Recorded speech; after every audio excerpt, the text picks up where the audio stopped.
Alright, day 4 of the tournament just went by. It is the final double round day of the event, meaning there will only be one game each on the final 2 days. And the first of these 2 games, round 6, did not go so well for me. So what I've actually decided to do is, because I'm a little bit lazy, I've already annotated the game. This is the only game I've created proper annotations for. I'll actually link that in the description for anyone who wants to see my thoughts on it and to see what happened in the game. So I will leave that there. And in this video, we're just going to look at my round 7 game, so the evening game today. So I got black against another kid at 3 out of 6. He is provisional rated, so he doesn't have an established rating yet, and let me just tell you that he's definitely not a proper 1600. So let's look at what happened here. He went to e4, and again, no prep for any of these games. I'm just freestyling it, and what I've decided to do is I played the French for the first time over the board. Never played this before. And since, I mean, he's a kid and he's probably not like super strong, so I figured why not create some more diverse content that way. So he plays knight f3. Now this is already signaling that he's probably going to play the either the 2 knights or the exchange, but he plays the exchange, and he plays a pretty tame version of it. So he plays without c4. d4, I just developed my bishop over here. And then he goes knight c3, which is already very strange. I mean, he is blocking his c-pawn, so he can no longer play c4 or even c3 to better secure that d4 pawn. And he's putting pressure on a pawn that's easily defended. I can either play c6 or knight f6 or even knight e7 to easily defend the pawn. So it seems like a bit of a committal move. And the knight is just not very well placed on c3 here. So I was already pretty happy with my position, like even though theoretically you could just try to trade off all the pieces and force a draw, at least there's some imbalance in the piece placement, so he kind of misplaced a piece on c3. So I was already happy with the outcome of this opening. He played bishop d3 and we built castle. This is all standard. And then I play bishop to g4, which is basically the only move played in this position. I mean, it makes a lot of sense. You're putting pressure on the center indirectly, and this is just the best square for the bishop right now. h3, bishop h5, and typically when black plays in the French exchange, white will try to expand on the king side with g4, try to be ambitious that way. You can even try to win a pawn, I believe, with g4 and then g5, because this pawn is hanging, but I think after knight h5 I have a good position, because knight takes d5, I can go queen d7, and I get very quick counterplay on the white king, because after king g2, I think I just start developing my pieces very quickly. I mean, there's pressure in the center, I can bring my rooks to the center, and these pawns are a little bit overextended. So I wasn't concerned if he had gone g4, but in the game, he just copied me and pinned my own knight, but now white actually has some misplaced pieces. This bishop on g5 isn't really as impressive as mine, because my bishop can always drop back and trade for this bishop if need be, while this bishop can't really go back without damaging his pawn structure, among other things. And this bishop and knight don't really work well in tandem, because this pawn, again, is easily defended with c6, which is obviously the best move here. And following rook to e1, he's just developing, preventing my own rook from occupying that open file. I develop my knights. Then he plays a very strange move, bishop to f5. Now, of course, his idea here is to take on d7, where after queen takes d7, there follows bishop takes f6, damaging my pawn structure in front of my king. So I naturally avoid that and go queen b6. Because now that my queen is unpinned, I can recapture either knight with the other knight. So that's not an issue. So his bishop to f5 move idea was made clear after his next move, queen to d3. This is logical as it connects the rooks, and it puts pressure on h7 a little bit, as well as just improving his coordination. But again, the issue with this is that this bishop is now a little bit stranded. It can easily be kicked back with a move like g6. And, well, he doesn't actually address my threats on the previous move with queen b6. I wasn't really attacking the pawn because if I ever take on b2, he goes rook to b1 and he wins back the pawn on b7 with good counterplay on the 7th rank. So of course I don't want to ever take on b2, but my main threat was to take on f3, and this is highlighting the downside of White's development scheme with knight to c3 because it doesn't allow him to play c3 and defend the pawn in the most efficient manner possible. So he goes queen to d3 and I take on f3. And after a long think, he takes back. I think he was considering just gambiting the pawn and maybe going for some quick development, but it just doesn't work. Black would just be up a clean pawn in that case. Oh shoot, sorry about that. Alright, so after gf3, I was really happy with this. I mean, this pawn structure's ruined. All I have to do is trade some more pieces and land into some favorable endgame would be one of many ways I could convert this. So queen to c7 was played next. My queen doesn't really belong on c7 anymore because, or on b6 anymore because d4 is defended and I don't want to take on b2. So I I gained some more control over this diagonal with this move.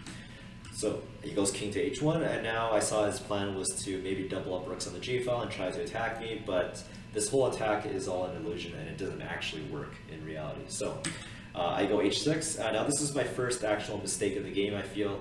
h6, the problem with h6 is that I just didn't quite appreciate his counterplay. So with h6 on the board, he's going to be able to play a move like rook g1 with tempo as soon as he plays rook g1 because he's now threatening bishop takes h6. And in general, this h6 pawn is a very glaring weakness in my king position. Other than that, my king should be pretty safe. So the better move here would have been g6. g6 just blunts this diagonal, and it also blunts this this file. So after g6, I mean, if you flip the board here, you see that white really has no attack. I mean, this is very solid for black. I'm not really sure why I didn't play this. I mean, yeah, I mean, like for starters, after bishop g4, I can even play h5 if I wanted to force a trade of knights. But maybe I thought that it was too weakening to the dark squares. That's why I didn't really consider it too deeply. But regardless, after h6, black is still comfortably better here, but you do have to exercise some caution and you have to play accurately in order not to get in trouble down the g file, because there are some legitimate sacrificial ideas on h6. So he drops his bishop back to g2. Maybe bishop to e3 was smarter in order not to allow any rook infiltration. But anyway, I went to rook f to e8. This is fine. Rook g1, king h8, of course, not to allow bishop takes h6. And then he starts doubling on the g file as expected. This is all standard. And then I have to come up with a plan here, because right now the big problem with my position is that my knights are a little bit clumsy, and you can call them superfluous if you want. My knights really aren't doing all that much. I mean, my knight on f6 is kind of like, you know, controlling some important squares here, but other than that, they're sort of like just sitting there and in each other's way. So what I really need to do is I need to improve my knights, and only then should I look to either safeguard my king with some rook move, or even just the very simple doubling on the open file. So I come up with this move, knight to h5. This is quite natural, actually. Not only is it getting ready to prepare knight d to f6, you can see my knights from f6 and d7. To improve them, I just shift them over a couple of files to the left here, and that improves my knights because my knight on h5 is headed to f4 potentially, occupying this weak square on f4. And the most important thing is that the knight at h5 actually supports my pawn on g7, meaning that I don't have to resort to some passive move like rook g8, for instance. And if my king is safeguarded with a knight like this, then that should be pretty good, because I don't have to worry about any other threats. There's no real way for white to increase the pressure. Like all you can really do is go for the double up, and then I don't really see what white would do to increase the pressure. So I go knight to e6 as mentioned, and then he plays knight to e2. Of course, he has to improve his other knight somehow. It's going to head to g3 or to f4, or it's simply just controlling the f4 square a little bit better. So I played this move rook to e7. This is very standard move. I'm just preparing to double up the rooks, and also lend extra support on the 7th rank in case he does decide to sacrifice on h6 at some point. So he goes bishop to g4. I thought this was a very annoying move at the time because I thought he was threatening some queen to f5, or even bishop takes, knight takes, and then queen f5. I also saw he might be wanting to take on h6 first, because after you take back, the king's a little bit more exposed, maybe queen f5 or bishop h5, followed by queen to f5. Like some queen to f5 move I thought was very annoying, but then I calculated some actual concrete variations, and I saw that queen f5 wasn't really too dangerous, because, especially after he takes the knight, because, I mean, I can go g6, and there's never really any sacrifices, and bishop takes h6 is not really working either. So I decided to play knight to f4 after a lengthy think here, because I want to force some pieces on the board. Now, funnily enough, I actually thought that knight f4 was my only move here, because at first I was actually very concerned about this idea of taking the knight and going queen f5, because I thought, you know, with my knight on the rim like that, undefended, bishop takes h6 is a very annoying threat to meet. But as it turns out, that queen f5 move just doesn't work, and I can simply play g6 to defend everything. So after going to f4, I expected him to just trade a bunch on f4, and I feel that the closer we are to an endgame, the more comfortable I am with my my positional edge. You know, with the playing against the fractured pawn structure here. So, to my surprise, he takes with the bishop. Now, I wasn't really sure what his idea was. Maybe he just wants to keep his knight, because the knight needs to maneuver to some better squares. But then he plays knight to g3, and here's where I really, after knight to g3, this is where after I play g6, of course you have to play g6, you cannot allow the knight to come to f5. After I played g6, now I was pretty certain that I've got things under control and that I'm never going to get mated, because of course unless like he can play knight to f5 like right now and just go all in, which doesn't work, by the way, for many reasons. The simplest is, let's say knight f5 takes the queen. It looks at first that he might have some bishop to h5 move, some ridiculous move like that, but I think I just play queen e6 here. And not only is h6 defended, but I also keep everything stable here. Rook's defended, knight's defended, and I can just play rook to g8 whenever I want to trade off some pieces. So if some knight to f5 or knight to h5 does not work, then I should be in really good shape, because, you know, everything is stable, everything's defended, and I have a very simple plan of infiltrating on d2, rook d2 like this, doubling up, and so on. So he goes h4. As expected, he wants to maybe hint at going h5, and in general he's just making space for his bishop and just increasing the tension. So I double up the rooks, and this was actually another inaccuracy. I think that the engine wants to go h5. Maybe I just miscalculated this, but I thought that white could sacrifice on h5 here, and the idea is that if I take back, maybe there's some queen to f6 move that's annoying, followed by bishop takes h5, but turns out that after I take, there is a simple queen to h6, and I make clean piece up, I believe, because white had to sacrifice 2 pieces to get there. So after h4 and rook a to e8, he goes h5, and then here is, you know, I expected h5 because that's really the only thing that white can do. So I I have this very simple maneuver that I can use in order to shut down White's kingside play for good with bishop takes g3 and then g5. Of course, I had to eliminate the knight first because otherwise knight to f5 would just kill me, so I can't allow that. So takes g3 and then g5. And yeah, now I was pretty certain that I've got this in the bag. Everything's under control. These rooks are silly on attacking literally nothing here. This bishop is obviously a big moron as well. And unless White can get the game into some favorable endgame, something like queen f5, like unless this works out for White, I think that he's just busted because well, in the game he moved back, but let's say he traded queens here.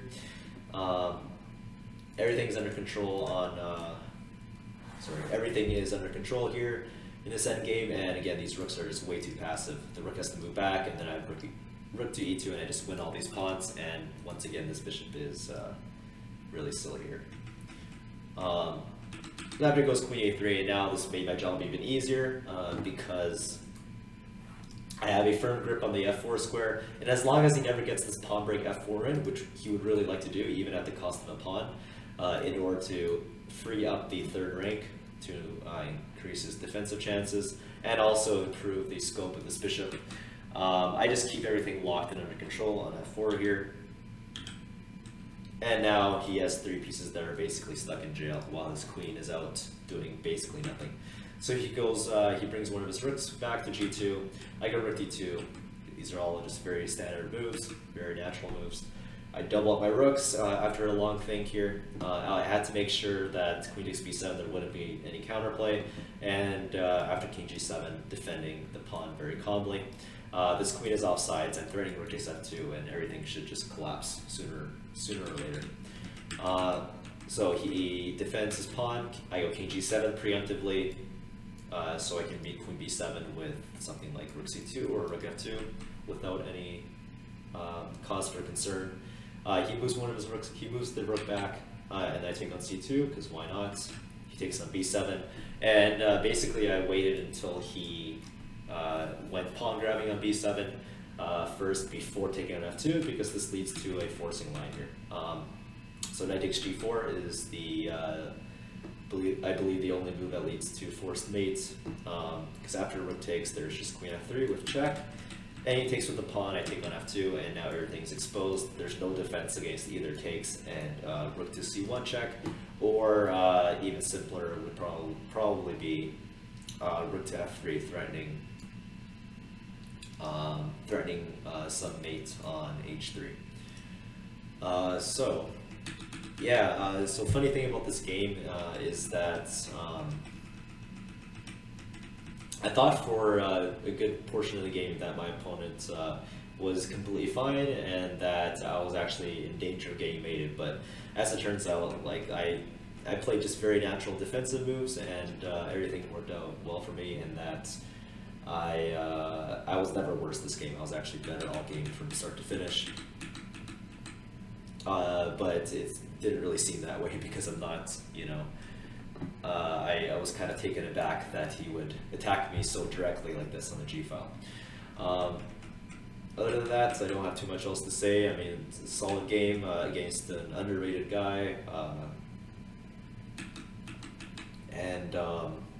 You know, I'm still bummed out about my game in round 6, which you can again check in the description below. But yeah, I mean, this was a very solid game, and I believe tomorrow I will be paired with some 1800. So I just hope that that will be. I just hope that that will go well for me, and that I get a stronger pairing for the final round in round 9.